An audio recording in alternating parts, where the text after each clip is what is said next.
The oven isn't preheating. How do we fix that? Well, I'll show you real quick. Most likely, and I'll show you how to diagnose it, most likely it's your glow starter thing, whatever that means. But here's how you know. You're like, but it heats, so it can't be the starter. Well, you'd be wrong. And I'll show you why. Hold on. You need one of these. This is an amp clamp multimeter. You can get super cheap ones at like Harbor Freight for in the $20, $25 range, or borrow one. Or if you can't, if what I'm telling you is sounds like what's going on with yours, just replace this thing. It's like 25 bucks. I think I paid 25, 30 bucks. Don't call a repair guy. Fix that first. Save yourself money. You can tell how accurate it is. It's not necessarily, right? But it's close enough for what we need to do. It may be off a little bit. Under the stove here, there's the stove. There's me. Under the stove, hopefully we can see this well. This cable here, see where this connector is? I'm moving the light on it.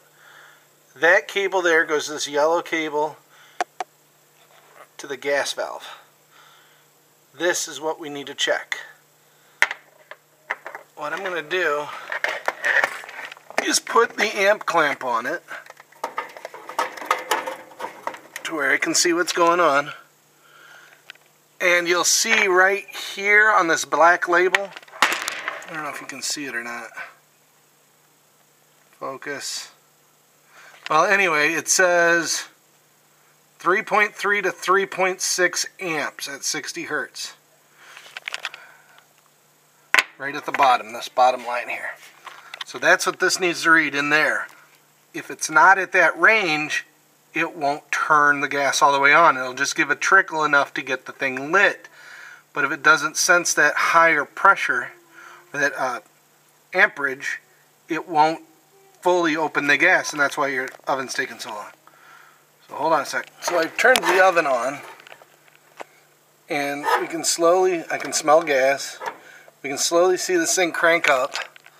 We'll see how high we get.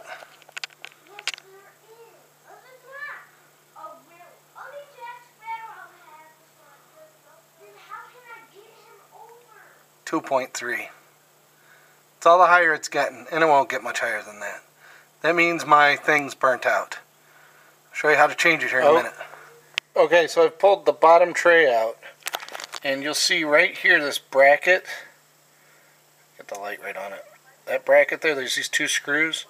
That's what's holding this in. So those two screws and this adapter here should do it all for me.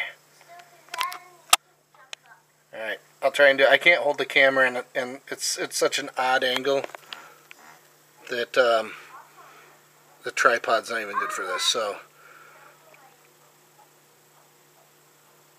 you'll just have to trust me on this. Alright, so pay attention to this. Wobbly. This part here needs to lay against the burner pipe. Needs to cuddle up against it. So you'll see it'll go in just like this up here. Alright? And then this cord adapter plugs into this one. I'm going to route it in front of this gas tube here. It was behind, but getting this plug back behind there is a pain in the butt. Shouldn't matter one way or the other.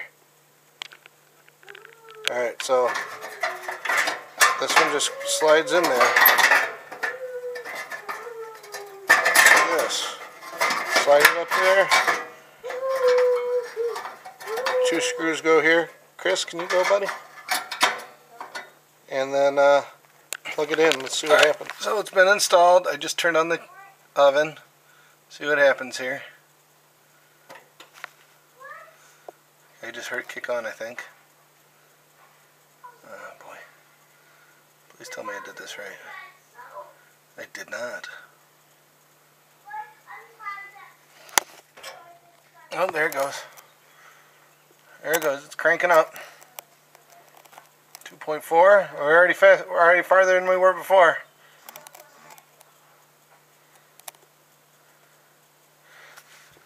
You can see up here that it's gluing.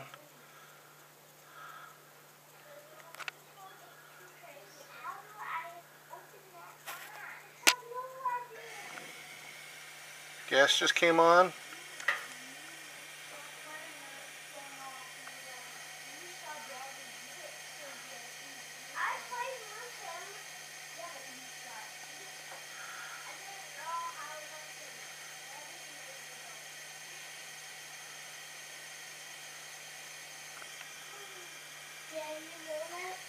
Shh. Now it looks like it's sticking at 3.0 instead of 2.3. That may be just the calibration of this thing, I don't know. But it certainly kicked on compared to the other one, which just didn't at this point. Alright, I'm going to turn that off before it gets too hot down here.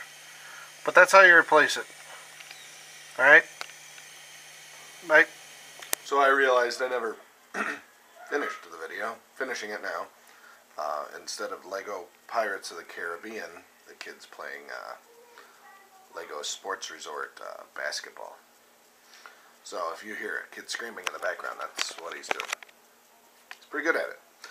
So anyway, replacing that the thing, it worked perfectly. I started it up. That oven was preheated in 7 minutes compared to 35 to 40 minutes is what it was taking before. So it worked, even though the numbers weren't exactly right for whatever reason. I don't know if that multimeter isn't calibrated or what. But that definitely made all the difference in the world. And if I remember right, the part was like 30 bucks or whatever on Amazon. I go to a whole bunch of different part sites and I get the approximate part pricing, and then I figure out all the shipping and all that stuff. And Amazon's usually right in there, and I can get the part for, it's maybe costs $1 or $2 more, but I know what I'm getting because I'm getting it from Amazon. I know I'm getting the shipping. You know, it's probably shipping from somebody else, but, you know, or I get free shipping, but the part costs more, whatever. I just know what I'm getting with Amazon. I know I'm getting customer service, and I'm not familiar with all the other parts stores. But if you really need to get it cheap, you can probably get it a lot cheaper. You may even get it from a local guy. I would suggest that. You know, you're going to need the model and style and brand and all that stuff of your range, I guess they're called. I call it a stove, even though it has an oven in it. But anyway, yeah, there you go. You can hear me clearing my throat.